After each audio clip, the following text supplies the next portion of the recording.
everybody, welcome back to my channel. This is John Santamaro. I'm going to do another video about the Anunnaki. It's part 2. I did a little more reading. You know, this is going to be short. Well, it's longer than my other videos, but it's still going to be short because I'm not going to give you all the information out of my whole library in one video. I'm just going to give you piece by piece, section by section, and you'll learn.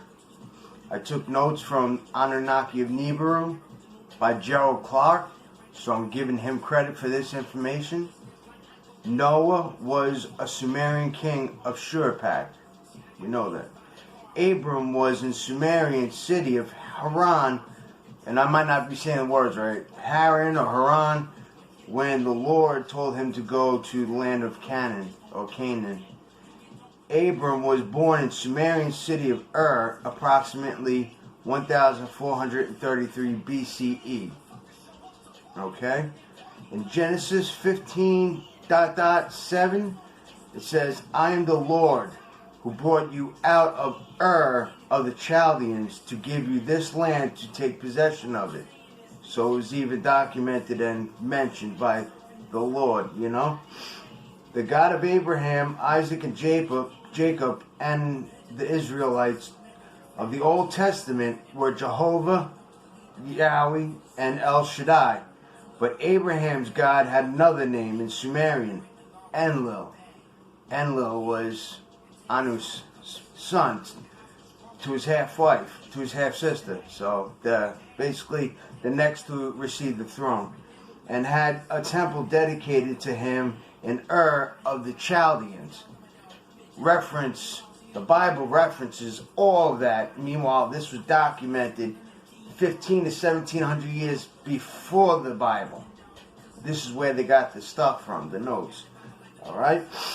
Zasudra, aka Noah, an old Babylonian version of the deluge, has his father being a deity, not Lamech, as stated in Genesis 5:28. Enlil was the local deity of the Sumerian city of Ur. Enlil and his relatives were venerated as gods in various temples, from Nineveh to Asher to the Sumerian city of Ur, just to name a few. Okay?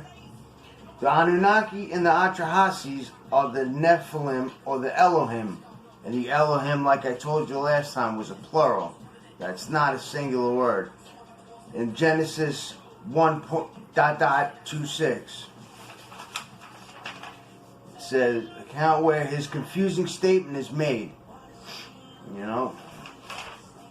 In Genesis 1:26, the God said, let us make man in our image and our likeness.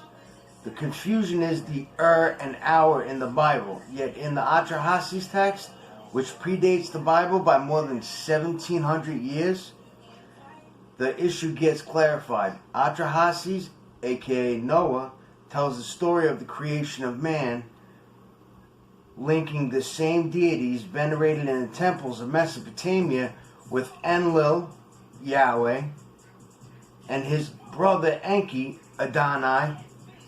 Alright, the hidden us in Genesis 1:26, Enki is to mention along with his half-sister Ninmah participating in the genetics trial to produce primitive workers Homo sapiens sapiens. Us. Homo means man, sapien means thinking. Thinking man. You know what I mean? Like, really, like, you know, a step up. Okay. Similar records illuminate the life of King Udanatishtim of Shurpak, the biblical Noah, said to be 600 years old at the time of the Great Flood. Egyptian gods ruled for 12,300 years.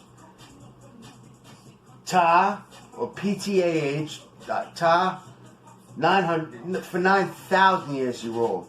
Then Ra, for 1,000 years he ruled. Shu for 700 years. Geb for 500. Osiris for 450. Seth for 350. And Horus for 300. And you recognize a lot of those names, and I know you do. Enki, a high-ranking deity from the city of Eridu, was assigned to the regions of Egypt and Africa by his father Anu on or before 3760 BCE. The Jewish calendar, whose origins are from the Sumerian city of Nippur, begins its count in 3060 BCE as well. Coincidence? Think about that. According to the Manetho of the Second Egyptian dynastic period, composed of 12 divine rulers that reigned for 1,570 years. The first god that ruled in that period was Thoth, who it turns out is also son of Enki. It's Ningir-Shera. I love the god Thoth. Next, Egypt was ruled by the 30 demigods, which reign lasted for 3,650 years. Years in total. Later, the Pharaonic dynasty, which scholars believe started 3100 BCE, lasted for 350 years and was headquartered at Nefer or Memphis in Greek. The deity Sin or Mount Sinai, so Sin or Mount Sinai, was named after him. Sin or Mount Sinai. The Mount Sinai you go to, the guy's name S-I-N, Sin, Sin, whatever. But it was named after him. Was described in various traditions to include Assyria and those cultures and that associate with the crescent moon symbol found on flags and mosques affiliated with the religion of Islam. You got to think about that. Really think about that. Nannar-Sin was recognized as the moon god to the people of Mesopotamia. Crescent moon, the moon god. Mesopotamia had a sister called Inanna, aka Hathor, to the Egyptians, who some of you I know you know. You know, we only got a few pages. There's a lot to learn. You know, I'm going to make a few of these videos, quite a few of them, so I'm not going to teach you all in one shot. There are links in historical texts indicating that Nannar-Sin had a large following in his cult centers around southern Iraq to Syria, Turkey to Iran. So the moon god was the ruler of the area that has the moon as the symbol of their religion. I'm not saying nothing. I'm just giving you facts and information, letting you come to your own conclusions. Interesting enough, the Kaaba stone in Mecca, Saudi Arabia, one of the sacred centers for the religion of Islam, was originally dedicated to the moon god, referred to there as Allah. To the moon god. And Allah means God, you know, so think about that. Think about that. I'm just giving you the information. I'm not telling you what I think or believe. I'm just giving you the information. I'm telling you, think about that. That should be very easy to put together. Enlil, the biblical patriarch Abraham, and peoples of city of Ur become the lofty one of the mountain El Shaddai, and eventually Jehovah to the people of the land of Israel. The names change depending on what area or what people are ruled, you know what I mean? But yet it's the same people. It's the same rulers, you know what I mean?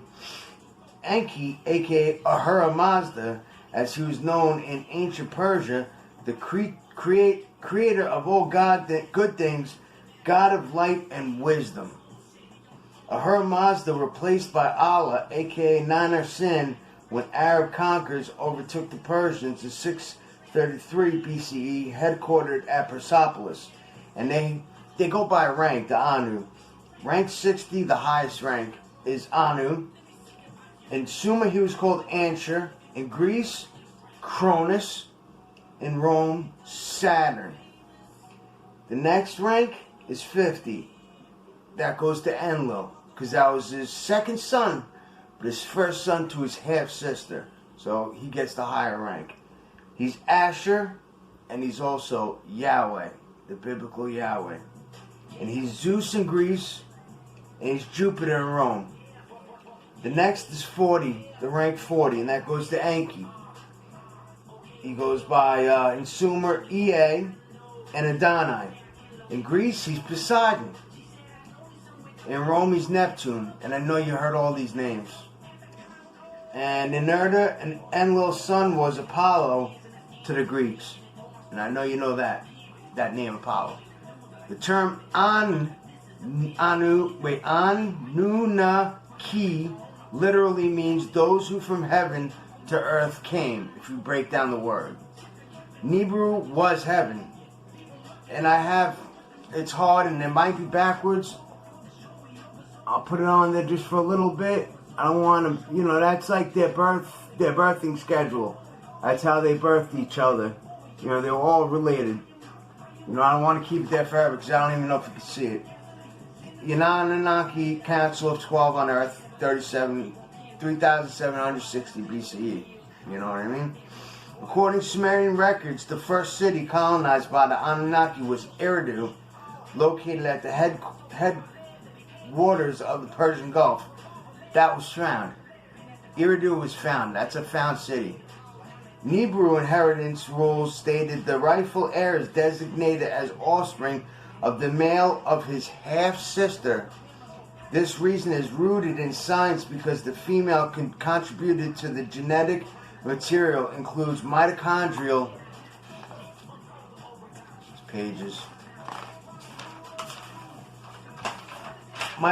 DNA, which the male does not.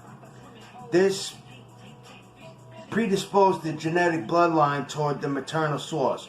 When Anu visits Earth, lots were drawn, and Enlil was assigned to Mesopotamia region, where he would eventually be served by Terah, Abram's father, and Abram in the Temple of Ur. Enki is assigned to Abzu, which is also Africa, to speed up the gold mining operation. Inanna, who's Anu's favorite granddaughter, was given the Indus Valley region, and the Sinai Peninsula was retained for the use by the Anunnaki. The decision took place and was finalized in the calendar year 3760 BCE. Approximately 415,000 years ago, Enki's half-sister Ninhursag, a medical officer, established her medical center at Shurpak after traveling to Earth. Like the city of Nippur, they used as the mission control center. Sippur was the spaceport. Shurpak was the medical center. Bad Tabira was the gold mining processing. Larsa and Lagash was the navigational aids. Ur was the command headquarters. Enlil. Eridu was Ur Station 1. Enki headquarters. Pre-diluvial Enki Anunnaki outpost. That was all pre-diluvial what they used. The lost book of Enoch refers to the Watchers who were in other writings known as the Igigi. The Atrahasis state that the Igigi/Watchers, though more advanced than the humans, they were still designated only as working class. Tasks for the Igigi including dredging rivers, diggings, and constructing aqueducts, building cities, as well as mining gold-bearing ore in southern Africa. That was their job. Marduk, who was the national deity of Babylon and was at the height of his reign in approximately 2000 BCE. And they have the rank here. It's crazy. Rank 11 is the sun. The epic creation name is the Apsu. 10 is the moon. That's Kingu. 9 Mercury was Mamu. 8 was Venus. Lamu. 6 Mars. Lamu. No, Earth is Ki. I'm sorry. Mars is Lamu. 5 Jupiter. Kishar. 4 Saturn. Ansher. 3 is Neptune. Nimidud. 2 is Uranus, and that's Anu. There's Anu in the word Uranus. 1 is Pluto. Gaga. 12, which is actually higher, is Nibiru. And supposedly that's Marduk. You know what I mean? That's because he was... It's a long story. I'll get to that eventually. That's the Babylonian epic planets. You know what I mean? That's in their epic of creation. And they had their own names for them. We named them our names, so they had their own names for them. The Enuma Elish, which I have over there, form gives you a sense of the detailed creation epic. It explains how the Nibiru gravitational pull dislodged Pluto from its orbit around Saturn, promoting it to planethood, only to be recently demoted by the scientific community. Hieroglyphs from the Egyptian temple Abydos depicts rockets, airplanes, submarines, and even the advanced helicopters that look similar to the United States AH-64 Apache helicopter. That's amazing. And that's true if you go look it up yourself. Google it. There is an ancient battery that was found in Iraq. This is all true. This is all true. Massive 1,000 ton plus stone blocks. 1,000 ton plus stone blocks. Like the trilithon stones of Baalbek, Lebanon, have no explanation, no design of how it was transported. No design how it was transported. They don't know how it was transported. They don't know how it was done, and it seems impossible to us nowadays, you know.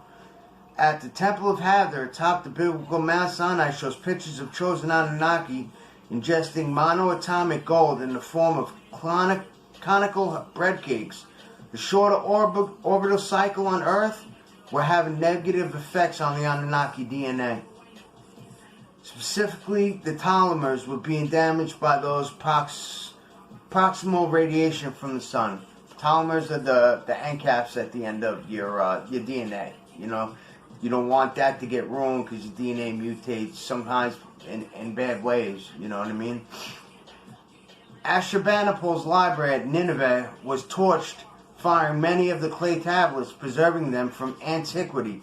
Recently, a sealed 9 by 6 foot room in the Anunnaki spaceport of Sippar was found containing nearly 400 clay tablets, which with record of the Anunnaki's travels during missions on Earth. Enki's house of Shimti, his genetics lab, is in exactly the same location where the genetic Eve study tracking mitochondrial DNA specified it would be. And that's something to think about. This was also corroborated by the genetic Adam study tracking by the mutation of the Y chromosome, leading to the same area and the time frame as the genetic study. That is really, really something to think about and to consider. And this is from I'll get back to that book, but this is Zechariah Sitchin from the book of Genesis. Because I mentioned it last time, I want to get into it a little bit. Very little bit. It's almost done. We're almost done here. For some reason, the Sumerians were aware of all planets when around the sun and how many planets we had beyond the eye can see. And I held the page, which is proof. That is the clay tablet. I don't think you can see clearly, but that is, if you break it down, that's what they had on their thing. That's exactly what they had on their thing. That's what it really should be. And it's almost identical. What our rotations and size of planets really are, and who's smaller, who's bigger, and what rotation around the sun. They drew that picture thousands and thousands of years before we rediscovered it. You know, it's amazing. They had help. They had help. It looks like they had help. I won't give you my opinion. It looks like they got that help. That is a fact. We were not able to start to find planets beyond Saturn and Jupiter.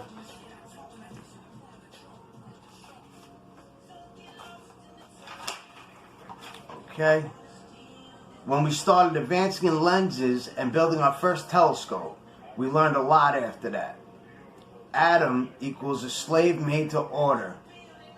Its creationists insist that we, mankind, Homo sapiens sapiens, were created instantly without evolutionary predecessors by God. No predecessors. We were created instantly. Just boom. Right here. Like magic, you know. God's magic, you know. But in Genesis 1.26 to 27, first according to the King James Version, God said, "Let us make men in our image, after our likeness." And God created man in his own image. In the image of God created him, him, male and female created he them. Mentioned created male, female then. Right then and there. You know? The biblical accounts are further complicated by ensuing statements in chapter 2, according to which the Adam was alone until God produced him with a female counterpart created from Adam's rib. It seems like two totally different times. So it's factually seems like the Bible contradicts itself. I don't know. This is stuff to think about, you know? Let me go. As both Orientalists and biblical scholars now know, what went on was the editing and summarizing by earlier compilers of the book of Genesis, of much earlier of the book of Genesis, of a much earlier and coincidental detailed text first written down in Sumer. The text reviewed and extensively quoted in the book The 12th Planet, which I'll get into, with all sources listed, relegated the creation of man to the Anunnaki. You know what I mean? That's really, really, really something to think about. It happened from such long text as the Atrahasis, which I have, when rank-and-file astronauts who had come to Earth for its gold mutinied, and who tried to calm down the situation. Was there no other way to obtain the gold, he wondered out loud. Yes, said his other son Enki, a brilliant chief scientist to the Anunnaki. It is possible to relieve the Anunnaki of unbearity by someone else taking over the difficult work. Let a primitive worker be created. They all talked a primitive worker, an Adamu, an A-D-A-M-U, an Adamu, to take over the workload. But they began to think the plan is near impossible to create beings intelligent enough to use tools and to follow orders. How was this to be achieved, they wondered. How was this to be achieved? The Sumerian text has immortalized, this isn't a text, has immortalized the answer given by Enki to the Sumerian deities, whatever, assembled the Anunnaki, who saw the creation of an Adamu, the solution to their venerable soil. The creation we name, you uttered, it exists. All you have to do, he added, is bind upon it the image of the gods. Basically, create man in our image and our likeness to toil the yoke, to work. It's there. That's all I will give you. It went 22 minutes. I'll be doing stuff like this. I'll be writing it down and having it prepared for you, actually prepared. And I'll have real areas and real biblical statements written down. I'll quote the books where I got the information from. This didn't all come from my brain and my resource. This is from me learning it from the books. These are all things to think about and things to really reconsider. I mean, this is the year 2020, and to believe, I don't know. I'm not going to say anything, but just think and use your head, and don't be vulnerable. That's what I'm saying. Just use your head and use your intelligence, because everybody who's watching this and who watched it to the end are intelligent and interested in what's going on with their lives and how they were created. Those who didn't, they can care less how they were created. Those are the other people. Us, we're different. We're different. And you'll learn, because I'll make more videos. Just give me time between each one. I hope you enjoyed it. Thank you very much for watching the video and being on my channel.